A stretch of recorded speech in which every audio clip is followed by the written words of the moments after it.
The doctor recalled the plague of Constantinople, which, according to Priapus, claimed 10,000 victims in one day. 10,000 dead, equally 5 times the audience of a large cinema. That's what you should do. You should get all the people coming out of 5 cinemas, take them to a square in the town, and make them die in a heap. Then you would grasp it better. At least one might put some known faces to the anonymous pile.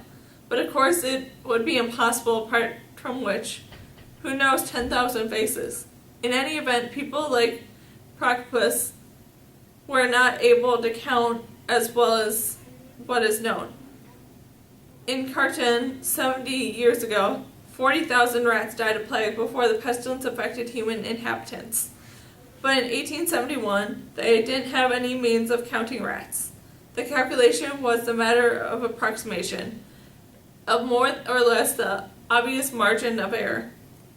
However, if one rat is 30 cemeteries long, 40,000 rats placed end to end would make. But the doctor was irritated with himself. He was letting himself go. He ought not to. A few cases were not an epidemic, and it was a question of taking precautions.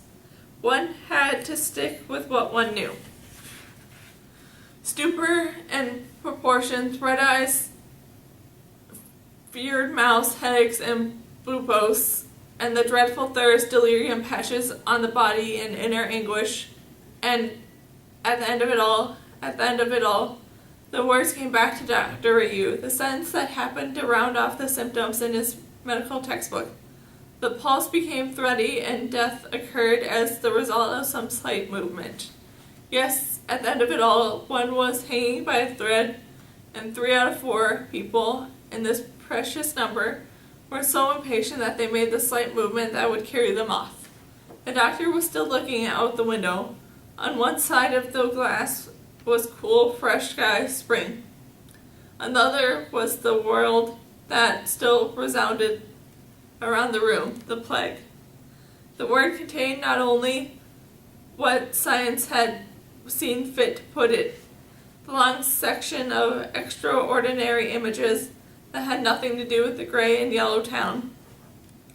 Moderately busy at the time, humming rather than noisy, happy in a sort, if it is possible to be happy in a dark as one as the same as this time. In such peaceful and unthinking tranquility, almost effortlessly the condition of the old image of pestilence. Athens sickened, abandoned by its birds, tiniest town full of people dying in silence. The convicts of Marseille piling dripping corpses in holes. Buildings of the great wall of the Providence, in the hope of holding back the raging wind of the plague. Jaffa and the ghastly beggars, beds and damp and rotten, sticking to the earth of the floor of the hospital of Constantinople. Sick people dragging along by hooks in the carnivals of masked doctors during the Black Death. The living copulation of the cemeteries of Milan, and the carts of the dead in the London paralysis of terror. The days and the nights filled everywhere, and always at the end of the cries of men. All this was not yet powerful enough to destroy the peace of the day.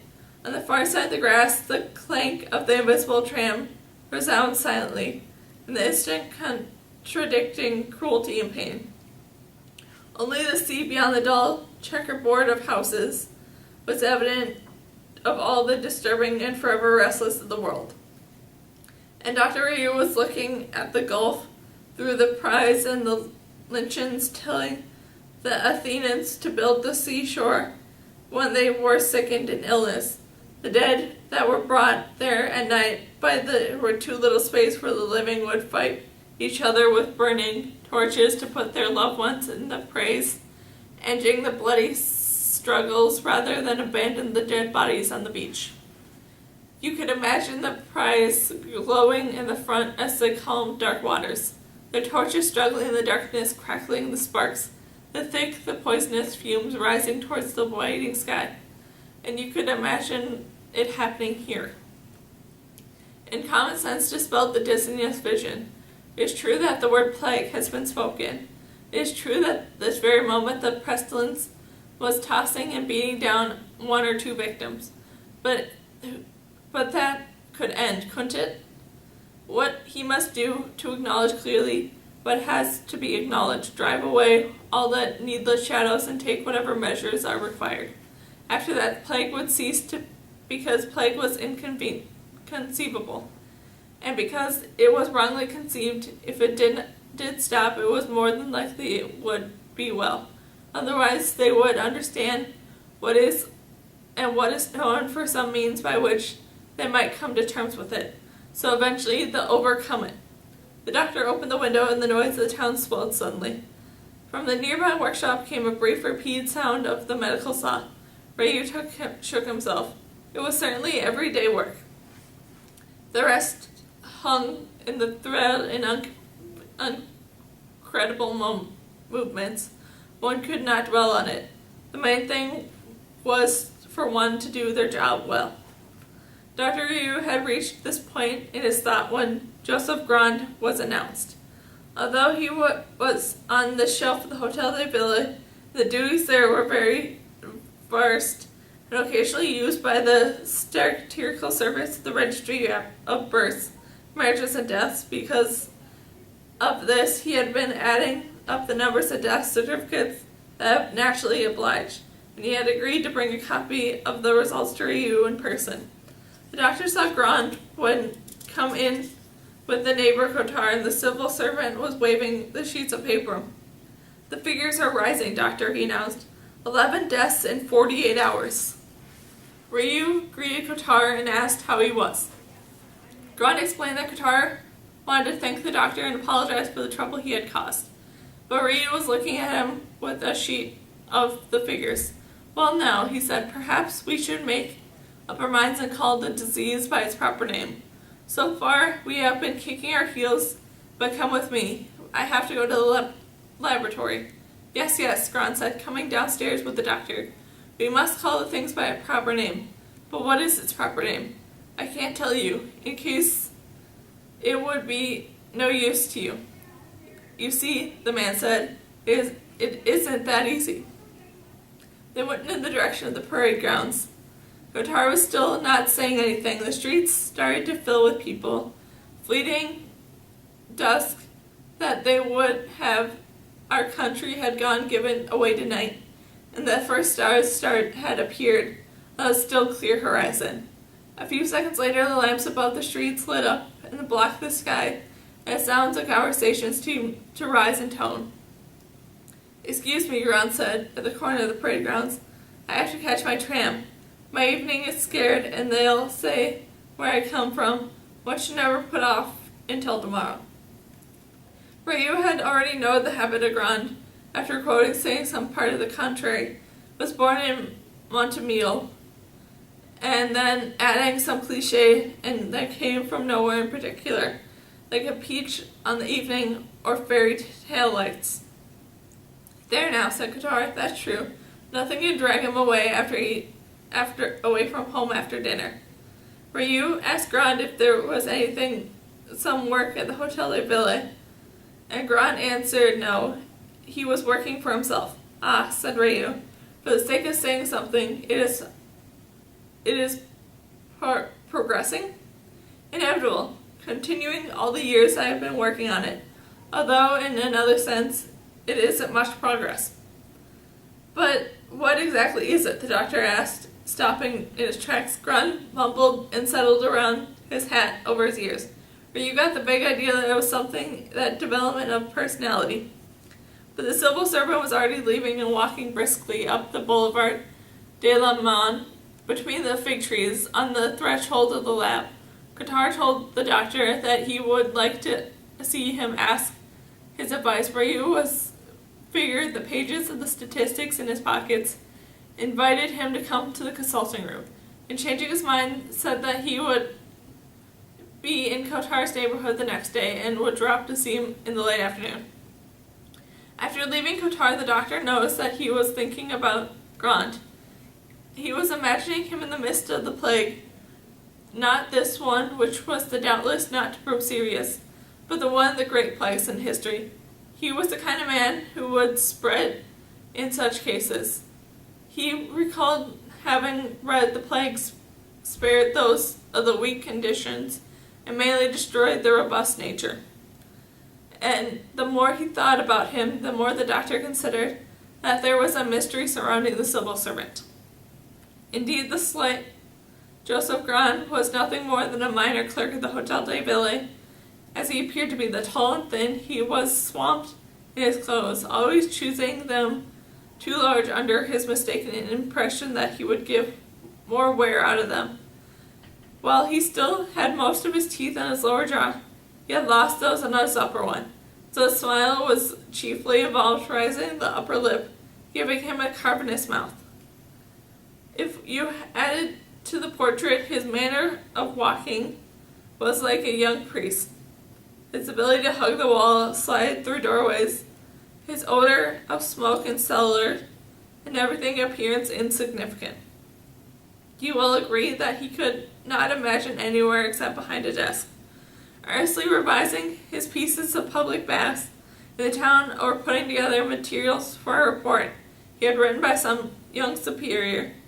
There was a new task of collection household waste, even for someone who had not known or he appeared to have been put in this world in order to carry out those unobservative but indescriptible roles of a temporary manipulator clerk earning 62 francs 30 a day. This was the fact that he said the point of employment forms after the words "the present post," when 22 years earlier, having completed his first degree, was unable to study further because of the lack of funds. He had accepted this job. He said that he had been led to hope that this would soon become permanent appointment, but just as the matter of proving for one certain time, he had a component to deal with the dedicated question involved with the admiring of our town. After that, he had assured that he could not fail to be generated for the post of the report writer, which would given him the comfortable living. It was certainly not ambition that drove Joseph Grand. He vouched that for that with the melancholy smile. But he was much more lended to the prospect of better life, supporting an honest means and consequences of the possibility of indulging without compensation of his favorite pastimes. If he accepted the offer that was made to him in the honorable motives, then one might even say the futility of an idea. This provision situation had lasted for many years. The cost of living had increased immeasurably, and Grand's salary, despite the predictable increases, there remains disorderly. He complained of this to Raoul, but no one else seemed to be aware of it. As is when Grand eccentrically appears, or at least his indication of it, because he could have at least have quoted the assurance he had been given, if not exactly the rights, about which he was unsure. But to begin with the chief of his unemployment, him and his dead a long time ago. In any case, the clerk did not remember the previous terms and promise that he was grieving. The finally and most of all words failed him. Raoul observed this as the characteristics that best defined our fellow citizen Joseph Grand. This is what always prevented him from writing a letter of complaint that had in his mind from taking whatever action and the circumstances demanded. He claimed to feel especially inhabited by using the word right, when not sure if his right or promise, when he might imply the demanding something owed to him, from which consequently appeared promiscuous and not appropriate for someone the lowy post that he occupied. On the other hand, he refused to use the term goodwill, request, and granted, when he considered incompatible with the personal dignity. This why, unable to find the right words, he continued a humble post until fairly advanced age, Moreover, he occurred to what told Dr. Ryu. He realized that with time that his marital existence was guaranteed, since all that necessary in the end was for him to adapt his needs to his income. In this way, he acknowledged the correctness of his favorite saying of the mayor, the captain of industry in the town, who insisted that when it came down to it, he emphasized the expression with which bore the full weight of his argument. When it came down to it, there was no one that had been known to strive to death. Anyways, the almost athletic life of Joseph Grant had, at least in reality, freed him from such a worry. He was still trying to find the right words. In one sense, you could say that his life was exemplary. He was one of those men as rare amongst us as anywhere else. He always had the courage and better feelings. Indeed, a little he revealed of himself testified the goodness of the attachment of people nowadays are afraid to admit. He did not blush at the acknowledgement, and he loved his nephews and his sister.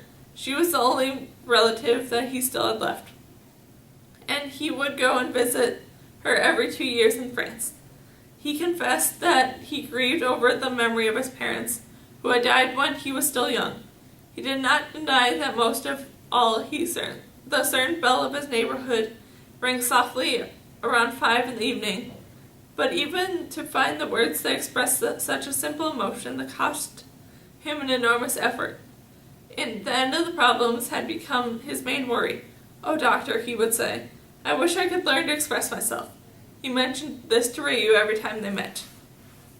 That evening, as he watched the civil servant leave, the doctor realized suddenly that Grant meant that he must surely be writing a book or something of that sort. He assured Ryu of all the ways that in the laboratory where he finally did go.